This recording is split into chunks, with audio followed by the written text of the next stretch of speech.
Hey everyone, I'm super excited to talk to you about the Up&Go app. Yeah, so first of all about me, many of you don't know me yet, so I'm Melissa and I was born at the Lake of Constance in southern Germany. I'm a physiotherapist and a therapy scientist by training. And now I'm a PhD student at the Heidelberg University Hospital at the medical faculty. My supervisors are Professor Bauer and Clemens Becker, who many of you already know.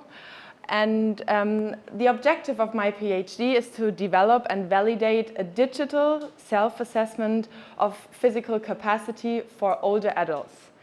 And we did not want to develop another self-administered questionnaire or another complex and expensive sensor-based approach. We wanted to develop an app that allows older adults to objectively and actively assess their own mobility. Luca already talked about the timed Up&Go test, which the name of the app Up&Go already suggests. It's about the timed Up&Go test, and it's widely used. I want to point out two numbers. The timed Up&Go test is able to predict fall risk. So people who need more or 13.5 seconds or more to complete the whole test are at increased risk of falling. And another interesting number from a very recent review is that for every second more you need to complete the test, you have a 15% increase of incident disability. So this is the test. Luca already explained it. And this standard timed Up&Go test has some limitations. And many years ago, Sabato, Carlo, and Lorenzo, and many others within the Far Seeing project, they asked whether an instrumented, so a technology-based timed Up&Go test could measure more parameters than just only the total duration. For example, just the turning segment time or the number of steps needed for turning. And could maybe also be measured independently from an assessor as a self-assessment, and therefore could also be used in a more natural, maybe also home environmental setting. Like Luca already said, there's a previous version that runs on a smartphone that was put into a belt that was at the lower back, and this version uses the embedded sensors in the smartphone and an algorithm that detects the different timed Up&Go segments. But this version was still a supervised assessment. The next version was already an unsupervised, so a self-assessment, again with a smartphone that was placed in the front trouser pocket. And they use an user-centered approach there, so they already included some Norwegian instructional videos to facilitate the self-assessment. And the app, or this version, also presented the result to the user. That was the total duration, that is the result. And now that's the point where I joined this project. So when I joined, we took the unsupervised self-timed Up&Go from the Norwegian study and started a further development. Of course, I'm not an app developer and I'm not a software engineer, I'm a physiotherapist. So we have great partners with mHealth in Bologna and the ones who provide the finance, the German soccer club, Hoffenheim. I mean, it's their research lab, it's not the soccer club. And in May 22, I conducted 6 co-creation workshops with 10 older adults aged around 78 years. And we gave them tablets and smartphones, and we asked them to try out different self-assessment apps, such as the Norwegian self-timed Up&Go app. And then we had some interesting group discussions about the evaluation of these apps and about the user experience. And these results have also been incorporated into the Up&Go development. And the research, the publication on this is currently under revision. I hope it will be out soon. But of course, I will share the results with you now. Okay, I will start with the things that the older adults we were asking said. for example, they said we need information about what is this test about? Why is it relevant?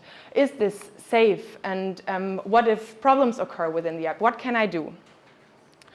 Then we included a guided navigation so that we don't have a complex menu. Okay, go to background, go to start the test. Where am I in the app? We have like a button that says next step or go back. Like it guides you to the test. And we also have instruction that you can read, like with these images, or also text. We have a read aloud function. In order you have a strong vision impairment, you can also hear and listen to the text instruction. We have videos, and we also have a voiceover, so the app is talking to you. And the videos are there to make sure that the user sets up the test correctly with a 3-meter distance, that he repeats this 5 times, that he places the phone in the pocket in the right manner, and there are also some safety instruction on, for example, when not to perform the test. And in the end, that is also very important for self-assessment, the app shows the result, that is the time needed for 5 repetitions. And we use some traffic lights to show green is you're in the green zone. You needed less than 60 seconds to perform the test, the 5 repetitions. Yellow is 60 to 90 seconds, and the traffic light is red if you need more than 90 seconds to perform the 5 repetitions. And along with the total duration, there comes an outcome-based recommendation for action. For example, with the green light, it says, well done, strength and balance is in the green. Go on, keep moving, press on this link if you want information on how to keep being active. So there we are. Right now we have a beta version for download free of charge on Google Play since December. It is in German language only, and unfortunately only German smartphones can download the app. But everyone else can scan the QR code, and you can at least watch the promotional video where you can see Clemens Becker in a Peanuts sweater, which is quite entertaining. And you can see every one of us, and also like someone from the target group explaining why this is important. We are also aware of some challenges already. We got some feedback from users that are friends or family. All of my grandparents tried the Up&Go app many times, but we also have feedback from some older adults who came back to us, but also from our network, colleagues who tried it. And we already know that very loose or too small pockets are a problem, because if the phone is not sitting down with you, it does not recognize that you already sit. Or sometimes it does not. And sometimes we still experience bugs because we were not able to test the app on every single Android smartphone in this world. So there still remain some bugs. And sometimes when people take out the phone out of their pocket, they accidentally touch the screen and close the app and don't know how to navigate back. So they just have to repeat the test, so this still happens. Some other challenges are, will participants manage to set up the test correctly or by themselves? Do they need help, or do they put themselves at risk while setting up the test? We want to avoid that for sure. And will they use this test regularly, maybe every 3 months as we recommended?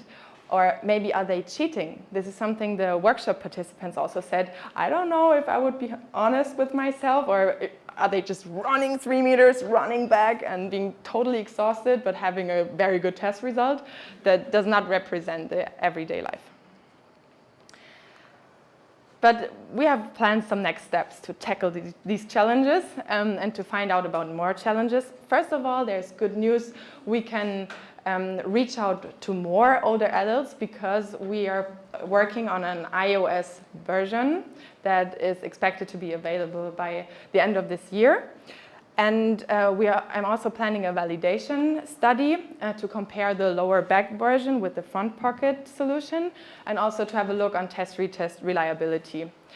Then we want to have another co-creation workshop series to talk with older adults about this version, about feasibility, user experience, and of course I want to publish these results for my PhD, and I would like to iteratively adapt the Up&Go app according to the results from these studies. Another idea would be a premium Up&Go version that also shows the segment results for us as clinicians. That would be interesting. And we could also develop other tests like with similar apps, like the 5 times chair rise, for example. And we are also thinking about the certification as a medical product. Maybe we have to do this. This is so, yeah, we're not sure about that, but it's definitely in that area. And in Germany, we have these health apps on prescription. We were already talking about that the Up&Go app might be something that doctors could prescribe when it is combined with a customized training intervention. So for example, if we could combine Up&Go assessment with, for example, Koku, which is a strength and balance training app, that would be a perfect match, I guess. And we could also go this way. So a short summary. Why is Timed Up&Go app meaningful? We want to offer a free available app that allows older adults to screen for risks to independent living and monitor their own function in everyday life. For example, the green light shows you, I know it's in the green and I do not have to go to the doctor, for example. And the other lights would show me, there maybe is a risk and maybe I should go for further diagnosis or treatment if necessary. And we want to empower people to take control of their own health, facilitate efficient and targeted care, and reduce incident disability and negative trajectories. And with that, tackle the challenges also of demographic change and the shortage of skilled workers in the health sector. And I want to conclude with a quote from the workshops that highlights this meaningfulness, this potential meaningfulness of the app. And this person said, and this is where I see the benefit now. I want to be independent of the help from my children for as long as possible. And Up&Go could maybe help. Thank you, everyone.